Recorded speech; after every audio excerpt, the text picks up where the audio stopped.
1895년 10월 8일 한성부, 경복궁, 건청궁. 새벽 공기는 이상할 만큼 고요했고 궁궐 안에는 설명할 수 없는 긴장감이 흐르고 있었다. 어둠 속에서 움직이는 낯선 그림자들. 그들은 조선의 왕비를 찾고 있었다. 잠시 후 날카로운 외침과 함께 문이 부서졌다. 그리고 조선의 국모 명성왕후가 그날 밤 피로 물든 궁궐 속에서 사라진다. 그녀는 왜 죽어야 했는가? 누가 이 사건을 계획했는가? 그리고 궁궐 안에서 벌어진 이 보이지 않는 권력. 전쟁의 진실은 무엇이었을까? 이 이야기는 단순한 궁중 암살 사건이 아니다. 조선의 운명을 바꾼 정치적 충돌, 그리고 권력을 둘러싼 치열한 싸움의 기록이다. 이 영상은 실제 역사 기록, 특히 조선왕조실록과 당시 외교 문서들을 기반으로 재구성된 이야기다. 보이지 않는 권력의 흐름과 숨겨진 진실을 따라가고 싶다면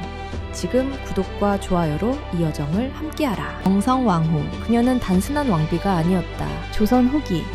왕권이 약화되고 외세의 압박이 거세지던 시기, 궁궐 안에서는 눈에 보이지 않는 또 하나의 전쟁이 벌어지고 있었다. 왕은 존재했지만 권력은 흔들리고 있었다. 대원군과 민씨 세력, 그리고 외세까지 얽힌 복잡한 정치 구조 속에서 조선은 점점 균형을 잃어가고 있었다. 그 중심에 한 여인이 있었다. 처음에는 조용하고 눈에 띄지 않는 존재였다. 하지만 시간이 흐르면서 그녀는 점점 더 많은 것을 파악하기 시작한다. 왕의 곁에서, 신하들의 대화를 통해, 그리고 궁궐 밖에서 들려오는 소문 속에서 그녀는 알게 된다. 조선이라는 나라는 지금 내부와 외부 모두에서 무너지고 있다는 사실을. 그리고 그녀는 선택한다. 그저 왕비로 남을 것인가? 아니면 직접 권력의 중심으로 들어갈 것인가? 그 순간부터 모든 것이 달라지기 시작한다. 궁궐 안의 대화는 점점 더 조심스러워졌고 신하들은 서로를 믿지 못하게 되었으며 왕조의 중심은 점점 더 깊은 갈등 속으로 빠져들었다. 그리고 그 갈등은 결국 피로 이어진다. 명성왕후는 단순히 살아남기 위해 움직인 것이 아니었다. 그녀는 권력을 이해했고 그것을 이용하기 시작했다. 누가 적인지, 누가 아군인지조차 명확하지 않은 상황. 그 속에서 그녀는 한 발씩 조심스럽게 앞으로 나아갔다. 하지만 권력은 언제나 대가를 요구한다. 그녀가 선택한 길은 결국 돌이킬 수 없는 비극으로 이어지게 된다. 1895년 그날 밤, 경복궁에서 벌어진 사건은 단순한 마타가 아니었다. 그것은 오랜 시간 쌓여온 갈등의 폭발이었고 조선이라는 국가가 맞이한 가장 어두운 순간 중 하나였다. 그리고 지금 우리가 묻고 있는 이 질문, 명성왕후는 정말로 권력을 장악한 인물이었을까? 아니면 거대한 권력의 소용돌이 속에서 희생된 존재였을까? 이 모든 이야기는 지금부터 시작된다. 명성왕후, 그녀의 본명은 민자영이다. 1851년 한성부에서 태어난 이 여인은 조선 후기 가장 강력한 정치 인물로 기록된다. 그녀는 단순히 왕비가 아니라 조선의 권력 구조를 재편하려 했던 중심 인물이었다. 민자영은 여흥민씨 가문 출신이었다. 이 가문은 조선 후기 정치에서 중요한 위치를 차지하고 있었지만 당시에는 이미 세력이 약화된 상태였다. 그녀의 아버지 민치록은 비교적 조용한 삶을 살았던 인물이었고 가문 역시 권력의 중심에서 멀어져 있었다. 어린 시절의 민자영은 특별히 주목받는 존재가 아니었다. 그녀는 화려한 배경도 강력한 후견 세력도 없었다. 오히려 이런 점이 훗날 그녀를 선택하게 만드는 중요한 요소가 된다. 1866년 조선 왕실에서는 새로운 왕비를 간택해야 하는 상황에 놓인다. 당시 왕은 고종이었다. 그러나 실질적인 권력은 그의 아버지 흥선대원군이 장악하고 있었다. 흥선대원군은 철저하게 계산된 선택을 한다. 자신의 권력을 위협하지 않을 인물, 정치적 기반이 약한 인물, 그리고 통제 가능한 인물. 그 기준에 가장 부합하는 여인이 바로 민자영이었다. 그녀는 왕비로 간택되었고 조선의 국모로 자리하게 된다. 하지만 이 선택은 훗날 조선의 권력 지형을 완전히 뒤흔드는 결과를 낳게 된다. 왕비가 된 이후 민자영은 조용히 상황을 관찰하기 시작한다. 궁궐 안의 구조, 신하들의 관계, 그리고 무엇보다도 흥선대원군의 권력 운영 방식. 그녀는 빠르게 깨닫는다. 왕이 존재하지만 실제 권력은 다른 곳에 있다는 사실을. 흥선대원군은 강력한 개혁을 추진하며 왕권을 대신해 나라를 이끌고 있었다. 그러나 그 과정에서 수많은 반발과 갈등이 쌓이고 있었다. 민자영은 이 틈을 놓치지 않는다. 그녀는 직접적으로 나서지 않았다. 대신 사람을 관찰했고 관계를 구축했다. 궁녀들, 내관들, 그리고 일부 신하들까지. 작은 정보 하나도 놓치지 않았다. 누가 누구와 연결되어 있는지, 누가 어떤 생각을 가지고 있는지. 그녀는 모든 것을 기억하고 분석했다. 시간이 흐르면서 그녀는 점점 더 많은 것을 알게 된다. 그리고 마침내 하나의 결론에 도달한다. 이대로라면 왕은 결코 진정한 권력을 가질 수 없다. 그리고 왕이 권력을 갖지 못한다면 왕비 역시 아무것도 아니다. 그 순간부터 그녀의 목표는 명확해진다. 왕을 권력의 중심으로 되돌리는 것. 그리고 그 과정에서 자신 역시 그 중심에 서는 것. 하지만 그 길은 결코 단순하지 않았다. 흥선대원군은 단순한 정치가가 아니었다. 그는 조선을 장악하고 있었고 누구보다 냉정하게 권력을 유지하는 인물이었다. 그와 맞서는 것은 단순한 도전이 아니었다. 그것은 곧 생명을 건 싸움이었다. 민자영은 알고 있었다. 한 번 발을 들이면 절대 물러설 수 없다는 것을. 그녀는 조용히 움직이기 시작한다. 겉으로는 순종적인 왕비의 모습. 그러나 그 이면에서는 치밀하게 계산된 행동들이 이어진다. 그리고 그 변화는 서서히 드러나기 시작한다. 궁궐 안에서 작은 균열이 생겨난다. 보이지 않던 긴장감이 점점 표면으로 올라온다. 누군가는 그것을 느끼기 시작했고 누군가는 이미 그것을 경계하고 있었다.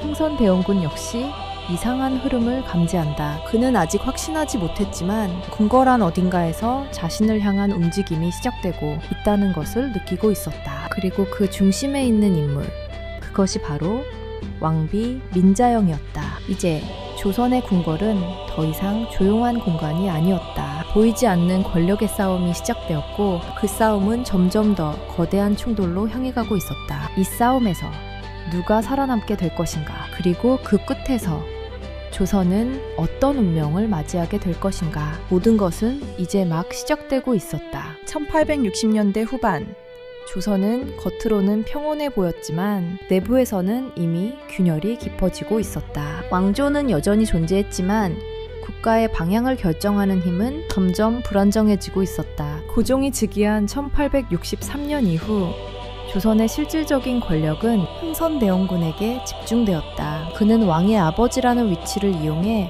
섭정으로서 국가를 운영하며 강력한 통치력을 행사했다. 흥선대원군은 쇠퇴해가던 왕권을 되살리기 위해 과감한 정책을 시행했다. 세도 정치로 약화된 왕실의 권위를 회복하려 했고 지방에 흩어진 권력들을 중앙으로 다시 끌어들이려 했다. 그의 정책은 단호했다. 그리고 때로는 잔혹했다. 서원철폐는 그 대표적인 사례였다. 지방 살림 세력의 기반이었던 서원들을 대거 철거하며 기존의 권력 구조를 무너뜨렸다. 이는 단순한 개혁이 아니라 기존 정치 세력에 대한 강력한 경고였다. 또한 그는 경복궁 중건을 추진했다. 왕실의 상징을 복원함으로써 왕권을 시각적으로 강화하려는 의도였다. 하지만 이 과정에서 막대한 재정이 소모되었고 백성들에게는 큰 부담이 돌아갔다. 이러한 정책들은 분명 효과를 가져왔다. 조선은 잠시 동안 강한 중앙 집권 체제를 되찾은 것처럼 보였다. 그러나 그 이면에서는 또 다른 갈등이 쌓이고 있었다. 지방 유림들은 자신들의 기반이 무너지는 것을 지켜보며 분노했고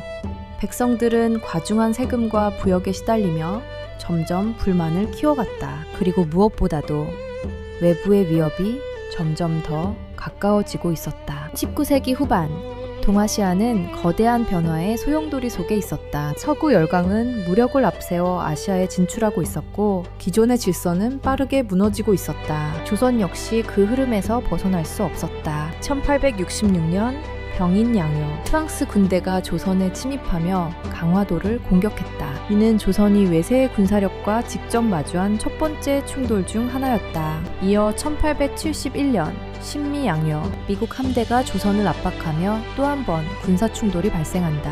흥선대원군은 강경한 세국 정책으로 대응했다. 외세와의 접촉을 철저히 차단하며 조선을 지키려 했다.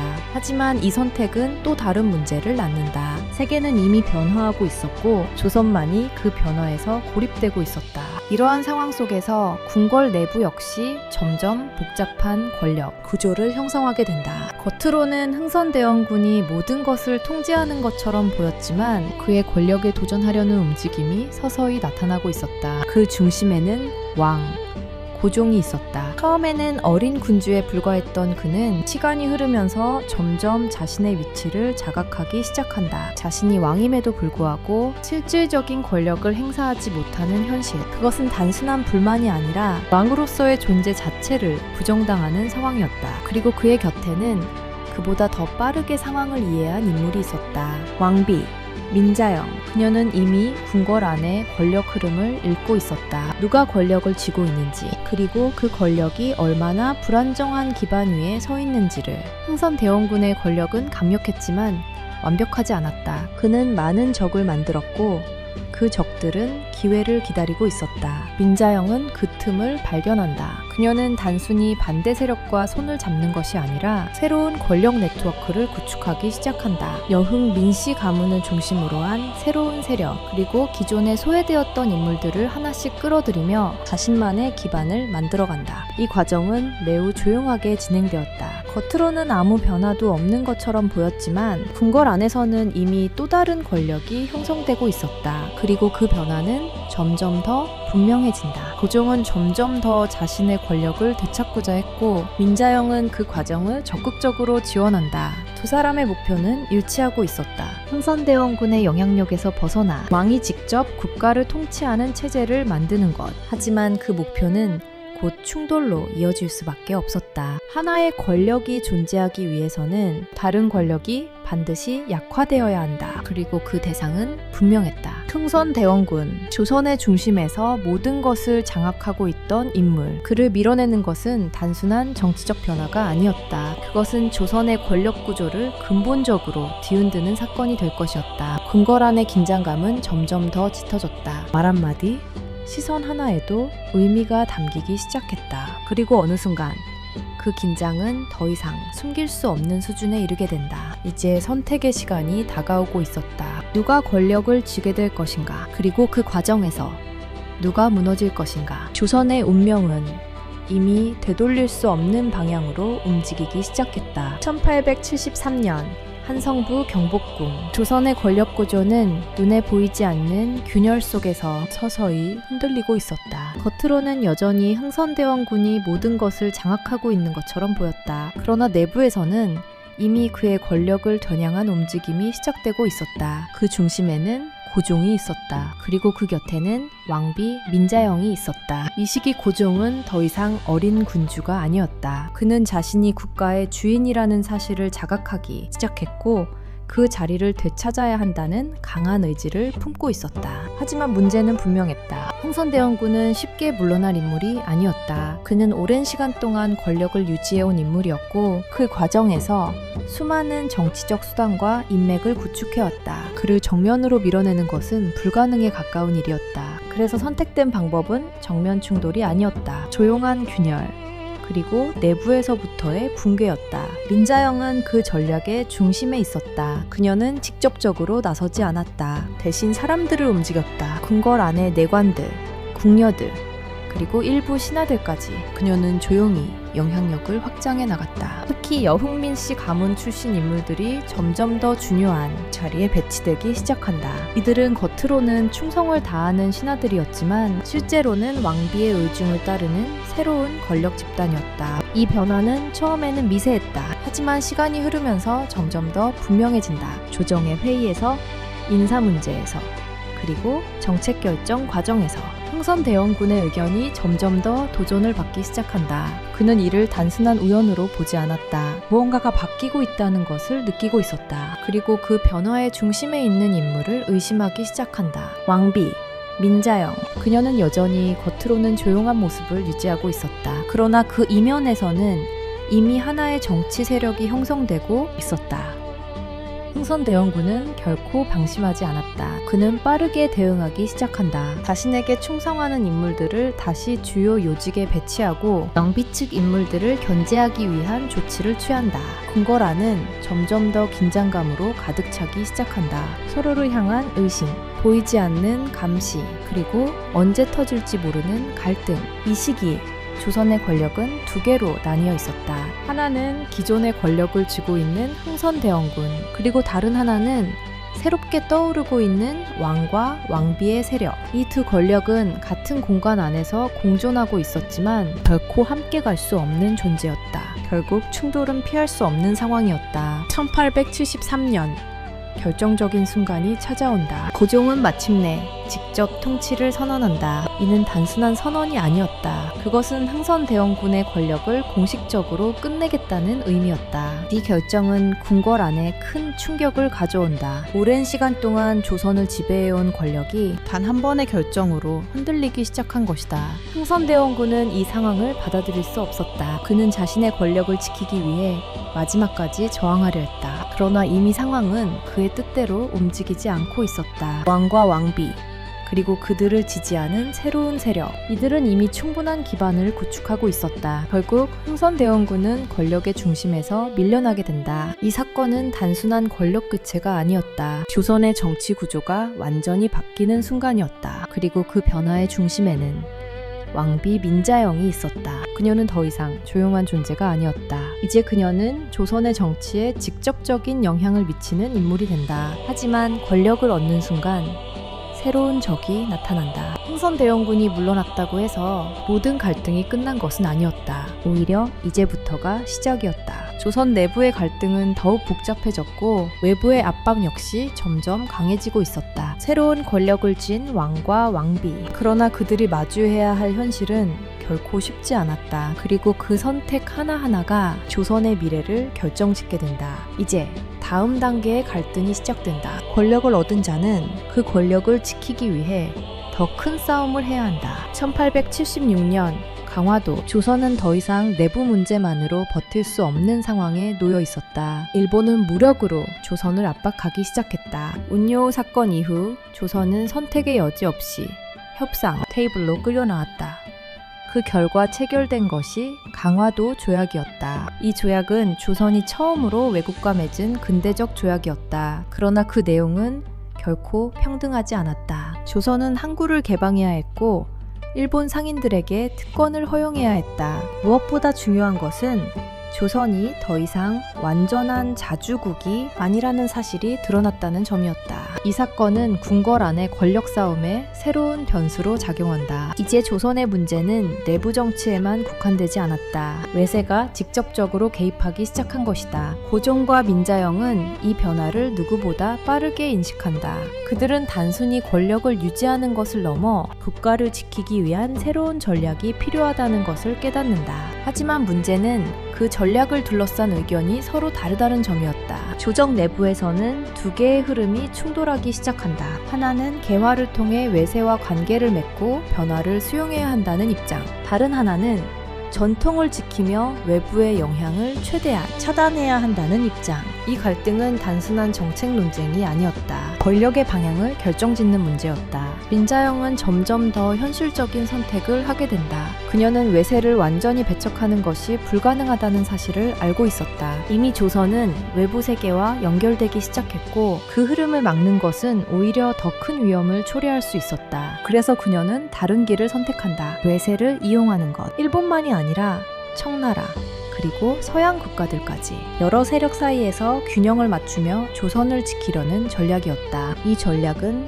매우 위험했다. 하나의 세력을 잘못 선택하면 그 순간 조선은 그 세력의 영향 아래 완전히 들어갈 수 있었다. 하지만 동시에 이것이 유일한 생존 방법이기도 했다. 민자영은 이 복잡한 국제 정세 속에서 자신의 입지를 더욱 강화하기 시작한다. 그녀는 외교 문제에 깊이 관여하기 시작했고 조정의 주요 결정에도 직접적인 영향을 미친다. 이 과정에서 그녀를 중심으로 한 세력은 더욱 강해진다. 여흥 민씨 가문은 다시 정치의 중심으로 떠오르고 있었고, 그들을 중심으로 한 네트워크는 조선을 움직이는 핵심 구조가 된다. 하지만 권력이 커질수록 그에 대한 반발 역시 커지기 시작한다. 특히 흥선대원군을 지지하던 세력은 이 변화를 받아들이지 못하고 있었다. 그들은 민자영과 그 세력을 경계했고 기회를 노리고 있었다. 그리고 그 기회는 예상보다 빠르게 찾아온다. 1882년 한성부 군인들 사이에서 불만이 폭발하기 시작한다. 오랜 기간 급료를 받지 못한 구식 군인들은 점점 더 분노를 쌓아가고 있었다. 반면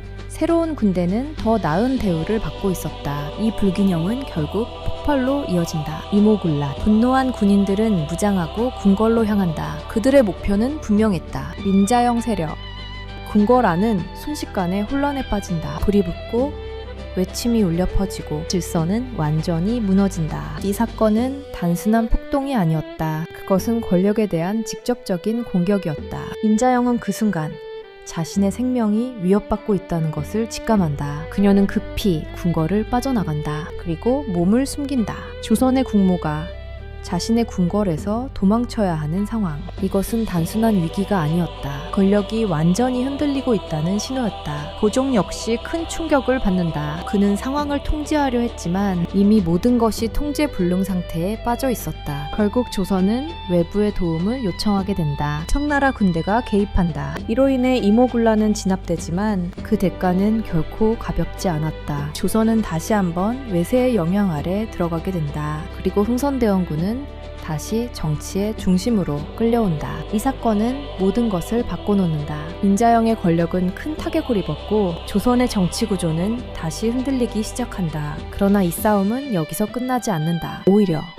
이제부터가 진짜 시작이었다. 권력을 잃은 자와 권력을 되찾으려는 자, 그리고 그 사이에서 조선은 점점 더 깊은 혼란 속으로 빠져들고 있었다. 1882년 이모군란 이후 한성부의 공기는 완전히 달라져 있었다. 궁궐 안에는 더 이상 안정이라는 단어가 존재하지 않았다. 질서는 무너졌고 권력은 다시 재편되고 있었다. 청나라 군대의 개입으로 반란은 진압되었지만 그 대가로 조선은 더욱 깊이 외세의 영향 아래 들어가게 된다. 특히 청나라의 영향력은 급격히 강화된다. 조선은 형식적으로는 자주국이었지만 실질적으로는 청의 간섭을 받는 상태로 변해가고 있었다. 이 과정에서 한 인물이 등장한다. 청나라의 실력자 위안스카이. 그는 조선에 파견되어 정치와 군사 문제에 깊이 개입하기 시작한다. 조선의 인사 문제, 군대 조직, 심지어 외교 정책까지 그의 영향력은 빠르게 확대된다. 이것은 단순한 외교 관계가 아니었다. 조선의 주권 자체가 흔들리고 있다는 신호였다. 민자영은 이 상황을 누구보다 빠르게 이해한다. 이모군란으로 인해 한 차례 권력을 잃을 뻔했던 그녀는 이제 더 이상 같은 방식으로 움직일 수 없다는 것을 깨닫는다. 이전과 같은 조용한 접근은 더 이상 통하지 않는다. 이제는 더 정교하고 더 과감한 전략이 필요했다. 그녀는 다시 움직이기 시작한다. 먼저 내부 권력 구조를 재정비한다. 이모군란으로 약해진 자신의 세력을 다시 결집시키고 충성심이 확실한 인물들을 중심으로 새로운 네트워크를 구축한다. 여흥민 씨 가문은 다시 핵심 위치로 돌아온다. 그리고 그들은 더욱 조직적으로 움직이기 시작한다. 하지만 내부 정비만으로는 충분하지 않았다. 외세의 압박이 점점 더 강해지고 있었기 때문이다. 청나라의 영향력은 이미 깊숙이 들어와 있었고 일본 역시 조선을 향한 관심을 늦추지 않고 있었다. 두 세력은 서로 다른 방향에서 조선을 압박하고 있었다. 민자영은 이 상황을 단순한 위협으로만 보지 않았다. 그녀는 그것을 기회로 해석한다. 청나라와 일본, 그리고 서양 세력까지 이들을 서로 견제하게 만들어 조선이 한쪽에 완전히 종속되지 않도록 만드는 전략. 이것이 그녀가 선택한 길이었다. 그러나 이 전략은 매우 위험했다. 조금만 균형이 무너지면 그 순간 조선은 외세 중 하나의 영향 아래 완전히 들어갈 수 있었다. 그럼에도 불구하고 그녀는 이 길을 포기하지 않는다. 이 시기 또 다른 갈등이 발생한다. 1884년 한성부에서 급격한 정치적 변화가 일어난다. 개화파 세력이 움직이기 시작한 것이다. 그들은 일본의 지원을 받아 빠른 개혁을 추진하려 했다. 기존의 권력 구조를 무너뜨리고 근대적인 국가로 전환하려는 시도였다. 이 사건이 바로 갑신정변이다. 정변은 매우 빠르게 진행되었다. 개혁파는 주요 기관을 장악하고 새로운 정부를 구성하려 했다. 그리고 그 과정에서 민자영 세력은 다시 한번 직접적인 공격을 받게 된다. 궁궐안은 또다시 혼란에 빠진다. 정변 세력은 왕을 장악하려 했고 권력을 완전히 재편하려 했다. 하지만 이 정변은 오래 지속되지 못한다. 청나라 군대가 다시 개입한다. 그 결과 갑신정변은 단기간에 실패로 끝난다. 그러나 이 사건이 남긴 영향은 매우 컸다. 조선 외세 간의 대리전쟁의 무대로 변해가고 있었다. 청나라와 일본 두 강대국이 조선을 둘러싸고 충돌하기 시작한다. 그리고 그 중심에 다시 한번 민자영이 서 있었다. 그녀는 조선의 운명을 결정짓는 핵심 변수였다. 하지만 그녀를 향한 위협 역시 더욱 커지고 있었다. 개화파는 그녀를 보수 세력의 상징으로 보았고 일본은 그녀를 자신들의 계획을 방해하는 존재로 인식하기 시작한다. 그리고 청나라 역시 그녀를 완전히 신뢰하지는 않았다. 모든 세력이 그녀를 주시하고 있었다. 이 상황에서 살아남기 위해서는 단순한 정치적 능력만으로는 부족했다. 더 빠른 판단, 더 정확한 선택, 그리고 무엇보다도 결정적인 순간에 흔들리지 않는 결단력이 필요했다. 민자영은 알고 있었다. 이 싸움은 단순한 권력 다툼이 아니라는 것을. 이것은 조선이라는 나라의 존립을 건 싸움이었다. 그리고 그 싸움에서 그녀는 결코 물러서지 않을 것이었다. 1894년 조선 전역, 나라 전체가 흔들리고 있었다. 동학 농민군이 봉기했다. 전라도에서 시작된 이 움직임은 순식간에 전국으로 확산되었다. 백성들은 더 이상 참지 않았다. 탐관오리의 수탈, 끝없는 세금, 그리고 무너진 질서, 그 모든 것이 한꺼번에 폭발하고 있었다. 조선은 이미 내부에서 무너지고 있었다. 고종과 조정은 급히 대응에 나섰다. 그러나 조선의 군사력만으로는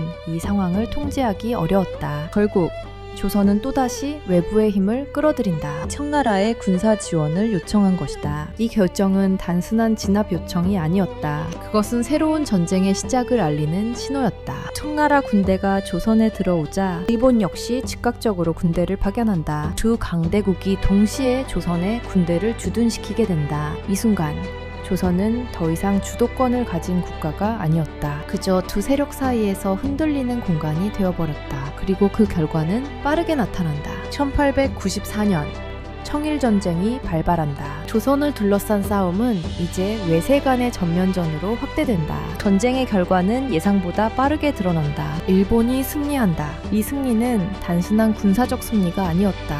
동아시아의 권력 균형이 완전히 바뀌는 순간이었다. 청나라의 영향력은 급격히 약화되고 일본은 조선에서 새로운 지배 세력으로 떠오른다. 이 변화는 곧바로 조선 내부에 영향을 미친다. 일본은 조선의 정치에 직접 개입하기 시작한다. 친일 개화 세력이 다시 힘을 얻고 기존의 권력 구조는 다시 한번 흔들린다. 그리고 그 중심에서 가장 큰 위협으로 지목된 인물이 있었다. 정성왕후. 그녀는 그동안 청나라를 견제하며 일본을 활용하려 했지만 이제 상황은 완전히 바뀌어 있었다. 일본은 더 이상 협력 대상이 아니었다. 그들은 조선을 장악하려 하고 있었다. 영성왕후는 이 변화를 누구보다 빠르게 감지한다. 그녀는 즉시 새로운 선택을 한다. 러시아와의 접촉, 일본을 견제하기 위해 또 다른 외세를 끌어들이려는 시도였다.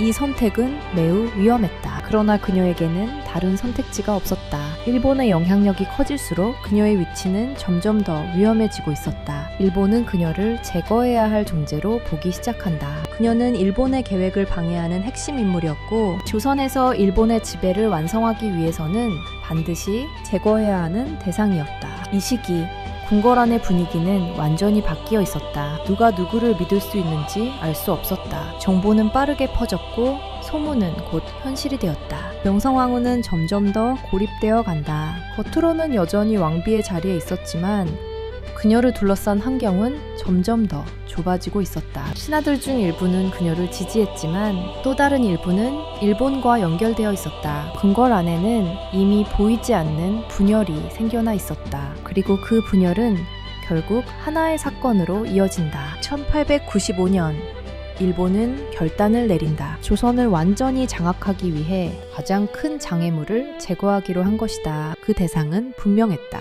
정성왕후. 이 계획은 단순한 암살이 아니었다. 정교하게 준비된 작전이었다. 일본 공사관, 친일 세력, 그리고 무장 세력까지 모든 것이 치밀하게 연결되어 있었다. 그리고 그날이 다가온다. 1895년 10월 8일 경복궁, 권천궁. 새벽이 오기 전 궁궐 안에는 이미 낯선 움직임이 시작되고 있었다. 그 누구도 이 사건의 규모를 정확히 알지 못했다. 그러나 한 가지는 분명했다. 이 사건이 시작되면 되돌릴 수 없다는 것. 영성왕후는 그날 밤 자신을 향해 다가오는 위험을 느끼고 있었을까? 아니면 이미 모든 것을 알고 있었던 것일까? 그녀의 선택은 끝까지 변하지 않았다. 그리고 그 선택은 곧 조선 역사에서 가장 비극적인 순간으로 이어진다. 이제 모든 것이 끝을 향해 움직이고 있었다. 1895년 10월 8일 이후 경복궁은 완전히 다른 공간이 되어버렸다. 그날 밤의 흔적은 쉽게 지워지지 않았다. 권천궁의 바닥에 남은 피의 흔적,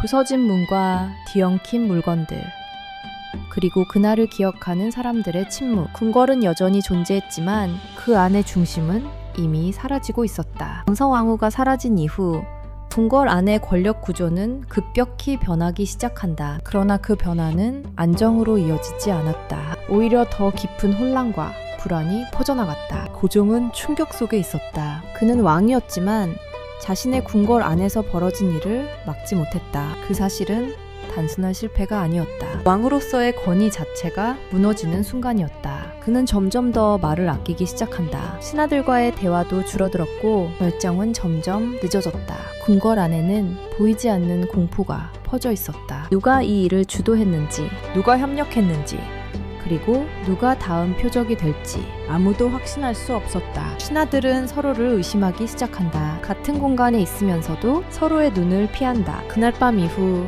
궁궐 안의 모든 관계는 달라졌다. 영성왕후를 지지하던 인물들은 사라지거나 침묵했고 일본과 연결된 세력은 점점 더 노골적으로 움직이기 시작한다. 권력의 균형은 완전히 무너졌다. 고종은 점점 더 고립된다. 그는 더 이상 누구를 믿어야 할지 알 수 없었다. 자신의 곁에 있는 인물들조차 완전히 신뢰할 수 없는 상황. 이것은 단순한 정치적 위기가 아니었다. 심리적인 붕괴였다. 그는 밤마다 잠을 이루지 못했다. 궁궐 안의 소리 하나에도 예민하게 반응했고 문 밖의 발걸음 소리에도 긴장했다. 왕이 자신의 궁궐에서 두려움을 느끼고 있었다. 이 상황에서 그는 점점 더 외부로 시선을 돌리기 시작한다. 궁궐 안에서는 더 이상 안전을 보장받을 수 없다는 사실을 깨달았기 때문이다. 그 선택은 매우 상징적인 사건으로 이어진다. 1896년 고종은 경복궁을 떠난다. 그는 러시아 공사관으로 이동한다. 아관 파천,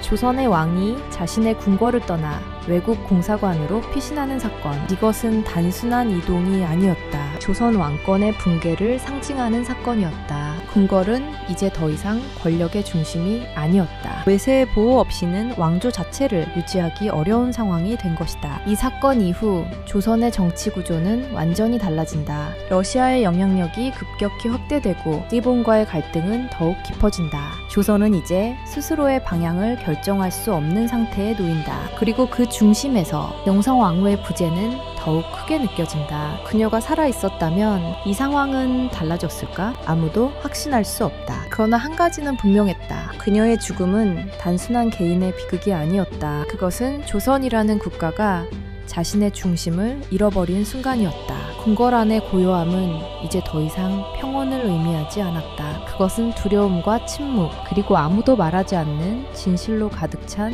공간이었다. 고종은 그 속에서 점점 더 멀어지고 있었다. 왕이 존재하지만 왕의 권력은 존재하지 않는 상태. 이것이 당시 조선의 현실이었다. 그리고 그 현실은 앞으로 더 큰 변화를 불러오게 된다. 영성왕후의 죽음 이후 조선은 완전히 다른 길로 들어서고 있었다. 그 길의 끝이 어디인지 그 누구도 알지 못한 채로 1896년 한성부 정동 일대 경복궁을 떠난 고종은 러시아 공사관에 머물고 있었다. 궁궐이 아닌 외국 공사관, 조선의 왕이 머물고 있는 장소로서는 상상하기 어려운 공간이었다. 그러나 그곳은 그에게 유일하게 남은 안전한 장소였다. 아관 파천 이후 조선의 정치는 완전히 새로운 국면에 들어선다. 러시아의 영향력은 빠르게 확대되었고 일본과의 긴장 역시 더욱 고조되고 있었다. 이 복잡한 상황 속에서 고종 곁에는 한 인물이 조용히 자리를 지키고 있었다. 이범진. 그는 단순한 신하가 아니었다. 조선의 외교관이자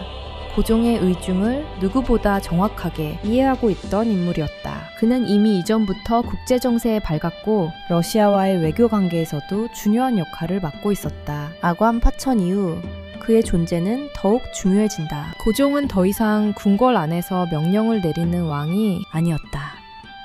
외국 공사관 안에서 제한된 정보와 불안정한 상황 속에서 결정을 내려야 하는 존재였다. 이 상황에서 필요한 것은 단순한 충성이 아니었다. 정확한 판단, 냉정한 분석, 그리고 무엇보다도 흔들리지 않는 태도. 이범진은 그 역할을 수행하기 시작한다. 그는 러시아 측과의 접촉을 유지하며 조선이 완전히 일본의 영향 아래 들어가는 것을 막기 위해 움직였다. 동시에 조선 내부의 상황 역시 계속해서 파악하고 있었다. 그는 알고 있었다. 지금 조선은 단순한 외교 문제가 아니라 생존의 기로에 서 있다는 것을. 이범진은 고종에게 단순한 보고만 하지 않았다. 그는 방향을 제시했다. 어떤 선택이 위험한지, 어떤 선택이 시간을 벌 수 있는지 그는 하나하나 설명했고 고종은 그 의견을 점점 더 신뢰하게 된다. 이 시기 고종은 극도로 불안정한 상태에 있었다. 강성왕후의 죽음 이후 그는 단순한 정치적 동반자를 잃은 것이 아니었다. 자신을 지탱해주던 중심을 잃은 것이었다. 그 공백은 쉽게 메워지지 않았다.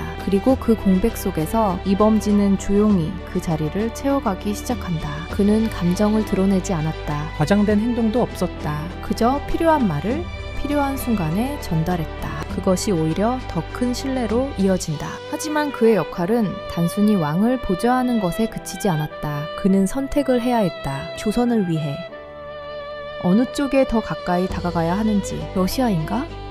아니면 일본인가? 이 선택은 단순한 외교 노선이 아니었다. 조선의 미래를 결정짓는 문제였다. 이범진은 분명히 알고 있었다. 일본은 빠르게 조선을 장악하려 하고 있었다. 그들의 방식은 점점 더 직접적이고 강압적으로 변해가고 있었다. 반면 러시아는 조선에 대한 영향력을 확대하려 했지만 상대적으로 신중하게 접근하고 있었다. 그는 그 차이를 이용하려 했다. 시간을 벌기 위해, 그리고 조선이 완전히 무너지지 않도록 하기 위해. 이 과정에서 그는 점점 더 위험한 위치에 서게 된다. 그의 선택 하나하나가 여러 세력의 이해관계와 충돌하고 있었다. 누군가는 그를 신뢰했고 누군가는 그를 경계했다. 그러나 그는 멈추지 않았다. 그는 알고 있었다. 지금 멈춘다면 조선은 더 이상 선택할 수 있는 기회조차 잃게 된다는 것을. 고종 역시 점점 더 결정을 내려야 하는 순간에 가까워지고 있었다. 궁궐로 돌아갈 것인가, 아니면 계속해서 외국의 보호 아래 머물 것인가.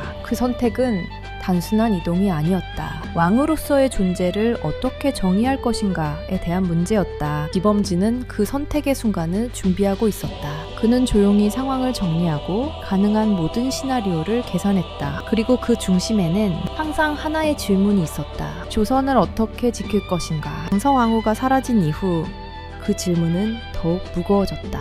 이제 그 답을 찾아야 하는 사람은 고종과 그리고 이범진이었다. 그리고 그 선택은 곧 또 다른 결정적인 순간으로 이어지게 된다. 1897년 한성부, 고종은 마침내 결단을 내린다. 오랜 피신 생활을 끝내고 다시 궁궐로 돌아가기로 한 것이다. 그러나 이 귀환은 단순한 복귀가 아니었다. 그것은 선언이었다. 조선의 왕이 다시 자신의 자리를 되찾겠다는 선언, 그리고 더 이상 외세의 그늘 아래 머물지 않겠다는 의지였다. 경운궁으로 돌아온 고종은 즉시 새로운 질서를 준비하기 시작한다. 그는 더 이상 예전의 고종이 아니었다. 영성왕후의 죽음, 아관 파천, 그리고 외세 속에서의 피신 생활, 이 모든 경험은 그를 완전히 바꿔놓았다. 그는 이제 단순한 상징적 군주가 아니라 스스로 결정을 내려야 하는 존재가 되었다. 그리고 그 첫 번째 결정은 조선의 체제를 바꾸는 것이었다. 1897년 10월 대한제국 선포. 조선은 더 이상 왕국이 아니었다. 황제를 중심으로 하는 제국으로 재판된다. 고종은 황제로 즉위한다. 이 선언은 단순한 명칭 변경이 아니었다. 그것은 조선이 완전히 독립된 자주국가임을 대외적으로 선언하는 사건이었다. 청나라와의 관계에서 벗어나고 새로운 국제 질서 속에서 독립적인 위치를 확보하려는 시도였다. 그러나 이 선언은 동시에 더 큰 긴장을 불러온다. 일본은 이 변화를 예의주시하고 있었다.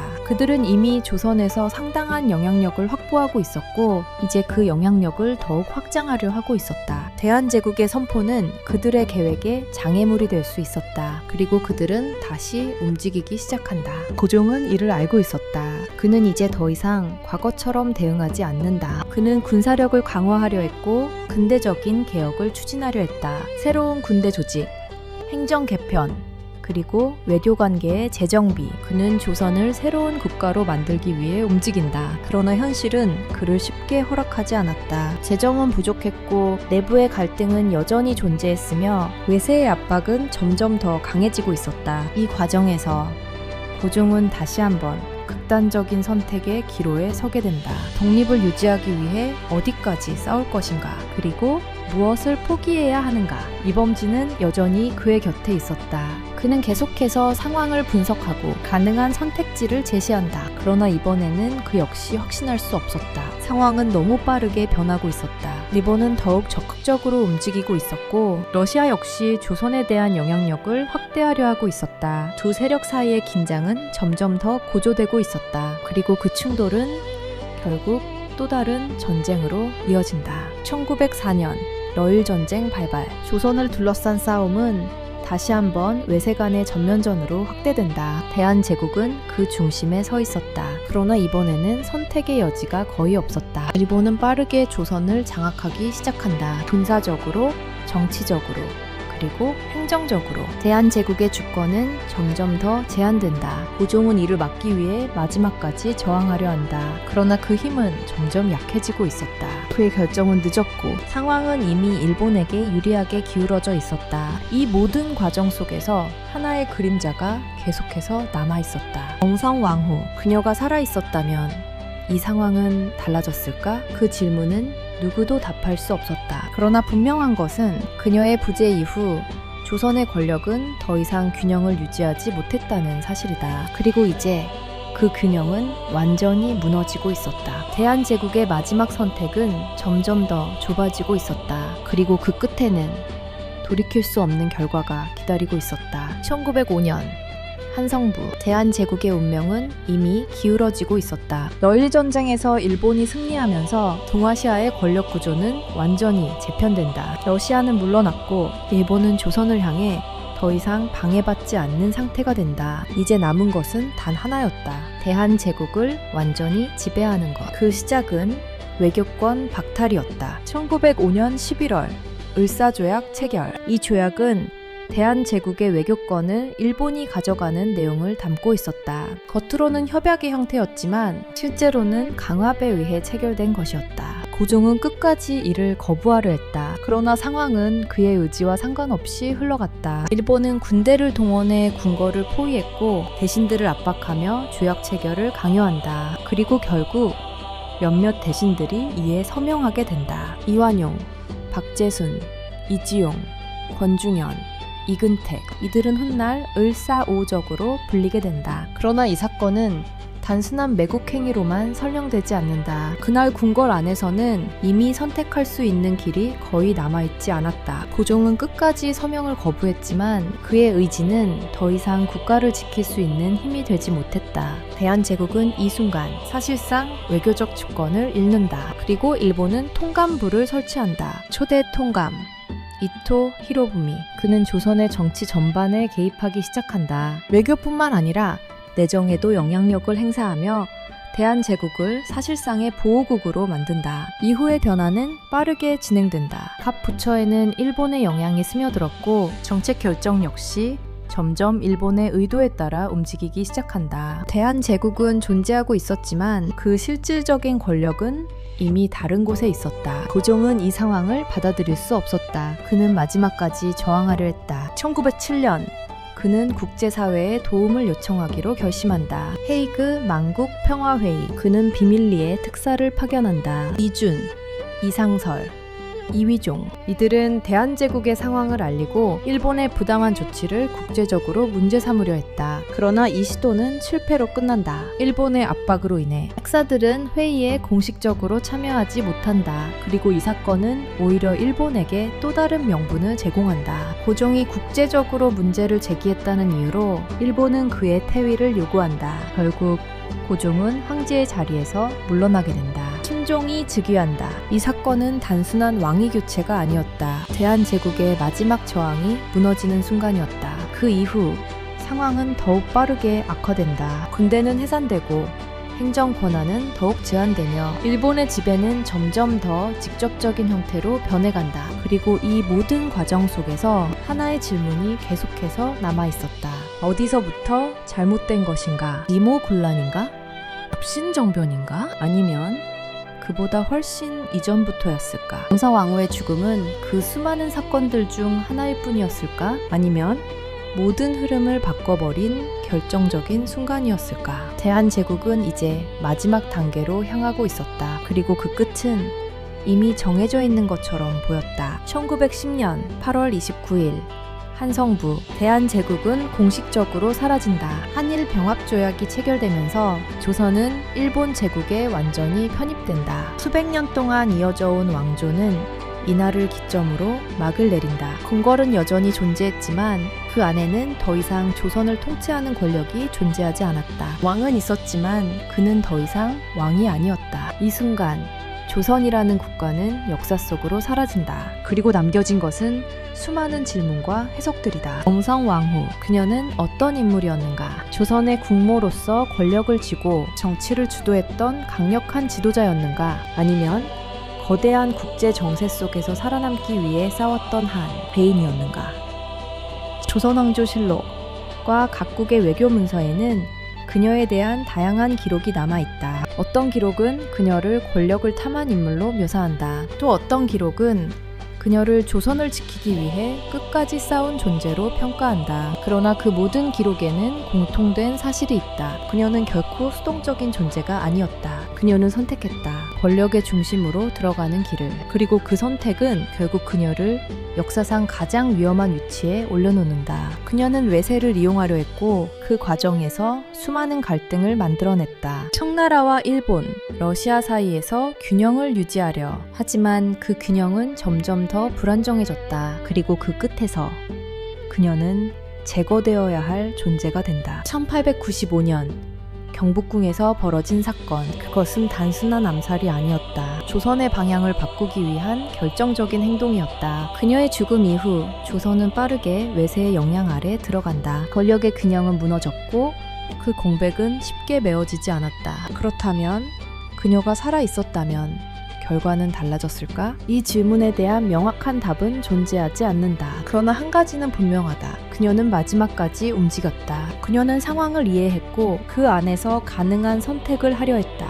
그 선택이 옳았는지 아니면 더 큰 비극을 불러왔는지는 지금도 계속해서 논쟁이 이어지고 있다. 역사는 단순히 결과만으로 판단할 수 없다. 그 안에는 수많은 선택과 그 선택이 만들어낸 흐름이 존재한다. 영성왕후의 이야기는 단순한 권력자의 이야기가 아니다. 그것은 한 국가가 변화의 시기를 맞이했을 때 어떤 선택을 하게 되는지를 보여주는 기록이다. 그리고 그 선택은 언제나 대가를 요구한다. 조선은 그 대가를 치렀다. 권력을 둘러싼 싸움, 외세와의 충돌, 그리고 내부의 갈등, 그 모든 것이 겹쳐지면서 결국 한 시대는 끝나게 된다. 그러나 역사는 여기서 멈추지 않는다. 그 이후에도 수많은 인물들이 등장하고 또 다른 선택들이 이어진다. 영성왕후라는 이름은 그 긴 흐름 속에서 하나의 상징으로 남는다. 권력과 생존, 그리고 국가의 운명을 둘러싼 선택의 상징. 이 이야기는 과거의 기록이지만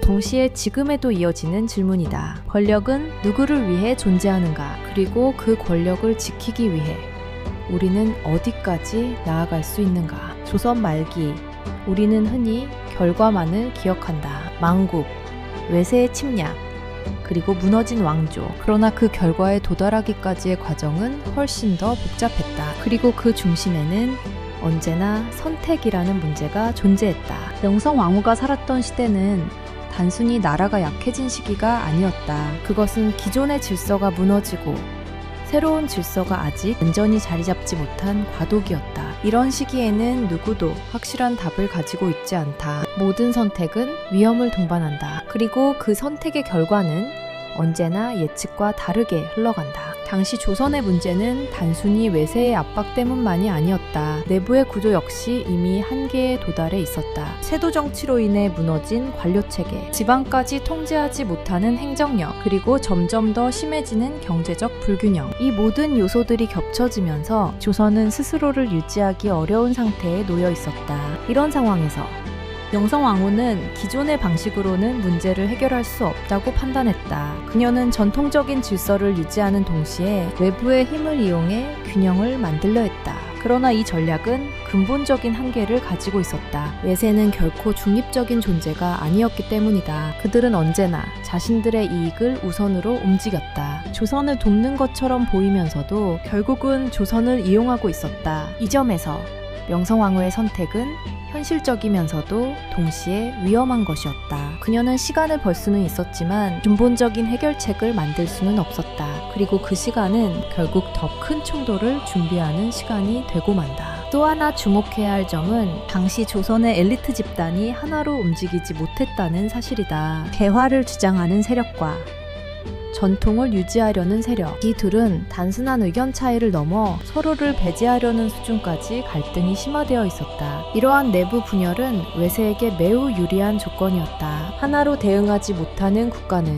외부의 압력에 쉽게 무너질 수밖에 없다. 결국 조선은 내부에서부터 균열이 시작되었고 외부의 압력이 그 균열을 더욱 크게 만들었다. 이 과정에서 명성황후는 그 균열을 막으려는 인물이었을까? 아니면 그 균열 속에서 자신의 위치를 강화하려 했던 인물이었을까? 이 질문은 지금까지도 명확하게 결론나지 않았다. 하지만 분명한 것은 그녀가 매우 능동적으로 움직였다는 점이다. 그녀는 상황을 방관하지 않았다. 오히려 적극적으로 개입했고 자신이 이해한 방식으로 문제를 해결하려 했다. 이 점은 당시 여성으로서 매우 이례적인 모습이었다. 조선 사회에서 여성은 정치의 중심에 설 수 없는 존재였다. 그러나 그녀는 그 한계를 넘어서려 했다. 그리고 실제로 일정 부분 성공하기도 했다. 하지만 그 성공은 곧 더 큰 위험으로 이어졌다. 권력을 가진다는 것은 그만큼 더 많은 적을 만든다는 의미이기도 했다. 특히 변화의 시기에는 기존 질서를 위협하는 모든 존재가 표적이 된다. 명성황후 역시 그 대상에서 벗어날 수 없었다. 그녀는 단순히 한 사람의 왕비가 아니라 하나의 정치적 상징이 되었기 때문이다. 그리고 그 상징이 제거되는 순간 상황은 빠르게 변하기 시작한다. 이것은 단순한 개인의 죽음이 아니라 정치적 균형이 무너지는 사건이었다. 이후의 조선은 더 이상 스스로를 조정할 수 있는 힘을 유지하지 못한다. 외세의 영향은 더욱 직접적으로 작용했고 내부의 저항은 점점 약해졌다. 이 흐름 속에서 우리는 한 가지 중요한 사실을 확인할 수 있다. 역사는 단순히 한 인물의 선택으로 결정되지 않는다. 수많은 조건과 상황, 그리고 그 속에서 이루어진 선택들이 서로 영향을 주며 결과를 만들어낸다. 명성황후 역시 그 흐름 속에 있었다. 그녀는 그 흐름을 바꾸려 했지만 결국 그 흐름의 일부가 되고 만다. 그리고 그 결과는 우리가 알고 있는 역사로 남게 된다. 이 이야기는 단순히 과거의 사건이 아니다. 변화의 시기에 어떤 선택을 해야 하는지, 그리고 그 선택이 어떤 결과를 가져오는지를 보여주는 사례다. 그리고 그 질문은 지금 이 순간에도 여전히 유효하다.